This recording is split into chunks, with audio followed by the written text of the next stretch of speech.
Bom, nós estamos aqui no município de Pomerode, participando do terceiro Pomer BR, e vamos conversarmos com Evaldino Keller, que representa o estado da Rondônia, e ele tem ascendência pomerana e cuja família partiu do Espírito Santo num determinado momento e hoje eles estão lá.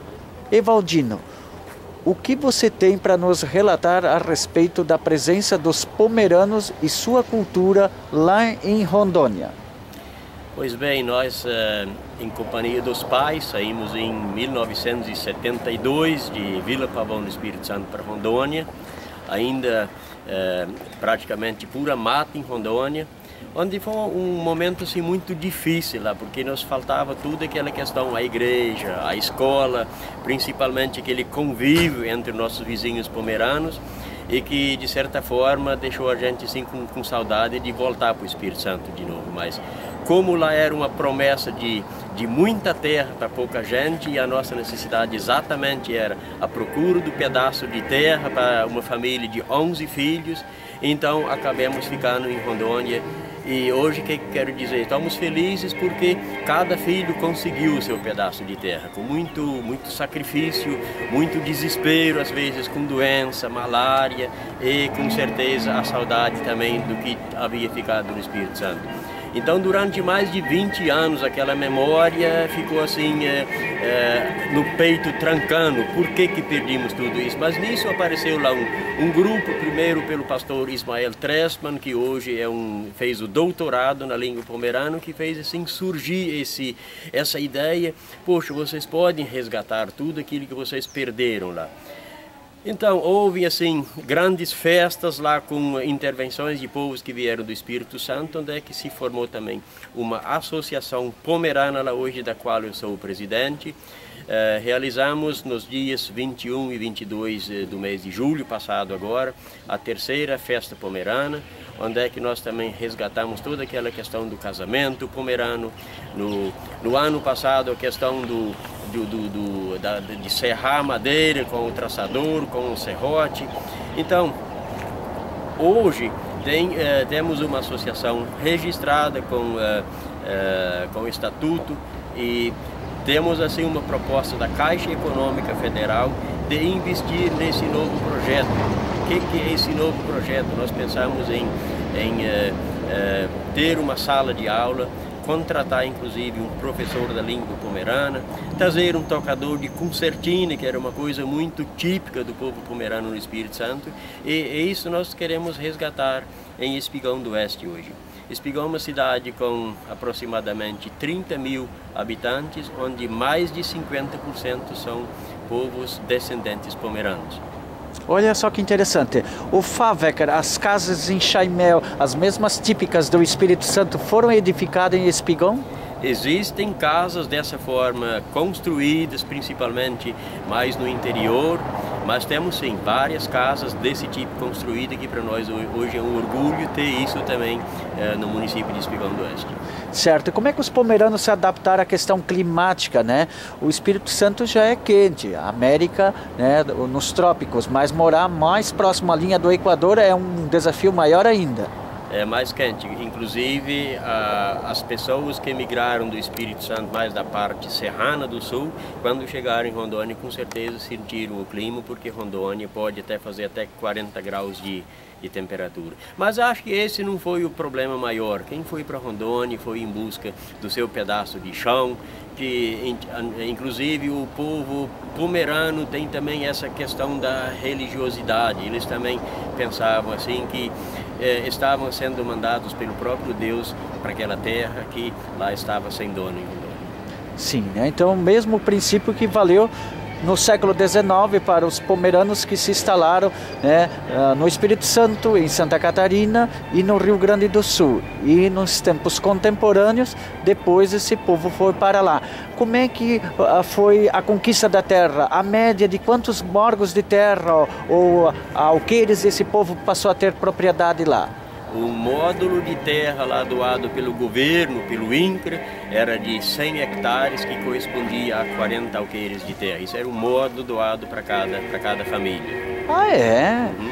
E qual foi o tipo de habitação que os pomeranos construíram naquele município que você reside? Hoje, Espigão do Oeste, a região de Espigão do Oeste e Cacoal são os municípios maiores produtores de café do estado de Rondônia. E assim, o Rondônia em si, ele hoje é o segundo maior produtor de café do Brasil e talvez em terceiro lugar na criação de gado. Então é um estado promissor que promete muito em breve ser um grande estado dentro da economia também. Certo, a questão da urbanidade, as ruas da cidade de Espigão constam com o nome dos pomeranos? Praticamente não. Acho que essa é uma questão, como eu disse no início, que talvez nos últimos anos nos despertou essa consciência de que a gente pode trazer de volta aquilo que foi perdido lá. Então temos alguns comércios com sobrenomes de pessoas pomeranas, mas ruas não me lembro de ter nome de ruas, mas sim comércios sim, com nome de pessoas pomeranas. Isso. Os cemitérios pomeranos colocaram inscrições na língua poma, tá? Ou são todos na língua brasileira? Não, isso existe nos túmulos das pessoas, onde é que está também escrito em pomerano, alguns também em alemão, porque existe uma diferença entre pomerano e alemão, o que se está discutindo hoje, né, nas plenárias aqui também. Às vezes fazemos uma confusão entre pomerano e alemães. Então, na verdade, os alemães vieram de uma parte da Europa e os pomeranos de uma outra área, onde é que hoje já nem mais é a Pomerânia, que inclusive foram adaptados a outros países vizinhos como a Prússia, a Polônia e a Alemanha. A Polônia, no caso, ganhou isso de mão beijada, né, por intervenção da velha raposa do Joseph Stalin, né? Sim. Então, me conta o seguinte, a questão da nova geração. A nova geração está identificada de que ela sabe, ela tem orgulho de ser descendente de pomeranos, ou há ainda essa questão, eu sou alemão? Eu acho que o Estado ele foi muito cruel através das secretarias de educação. Isso foi debatido ontem também, onde é que, inclusive, que em Pomerode, voltar um pouco para cá, onde é que o senhor levantou e disse que os filhos pomeranos foram para as escolas onde é que se lecionava em alemão, só que o aluno pomerano não. Isso também aconteceu lá em Rondônia, onde é que os alunos não sabiam falar em português, eram pomeranos e daí eram criticados e faziam bullying com eles também por eles não saber falar o português. E a questão também de pessoas de mais idade, quando chegavam à época da aposentadoria, eu inclusive acompanhei várias pessoas de idade, quando chegavam na época da aposentadoria, eles teriam que levar um tradutor, onde é que o agente do INSS fazia uma pergunta para o aposentado que ia se aposentar, eu traduzia a pergunta para ele e depois eu respondia, onde é que uma vez fui questionado também. Senhor, você está me falando a verdade? Ele disse isso mesmo. Então a gente passou por essas circunstâncias.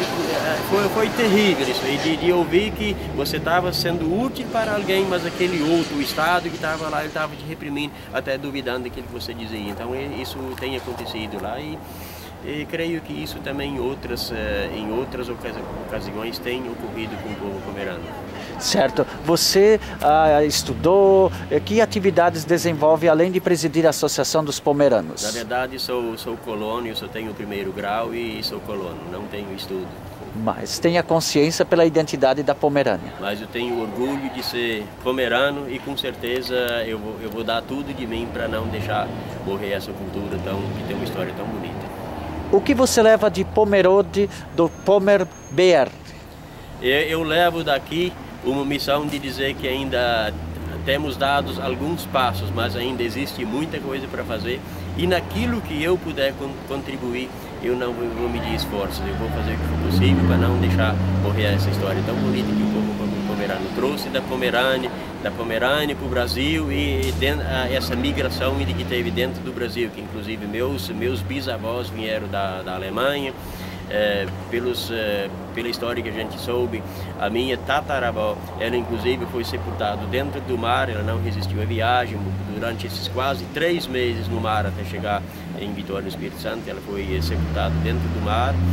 E viemos para a região da Serra para o norte do Espírito Santo e depois ainda do norte do Espírito Santo para Rondônia novamente. Então o povo capixaba, inclusive não quer dizer capixaba, o povo pomerano teve essa realidade de ser praticamente expulso da Pomerânia e depois da região serrana do Espírito Santo para o norte e depois com a seca e a falta de terra no norte também, ser levado embora para Rondônia, onde existia a promessa de muita terra para pouca gente.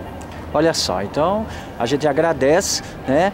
E é uma história desconhecida para nós, os pomeranos que somos aqui do sul do Brasil, que os pomeranos de Espírito Santo migraram e criaram toda uma nova sociedade do trabalho, dentro do mesmo espírito empreendedor de que o pomerano, que tem a origem, que é o povo do Mar Báltico, partiu daquela região e se propagou e se ramificou. E o Brasil teve sorte de contar com esse povo para construir uma nova sociedade do trabalho. Muito obrigado. De nada. Eu quero estar à disposição e, inclusive, a gente deve trocar algumas ideias, quer levar seu endereço, a gente deve se falar, porque creio que a gente de agora em diante vai ter novas histórias para a gente se conversar e dizer o que tem acontecendo de bom no município de Espigão do Oeste. Obrigado. De nada.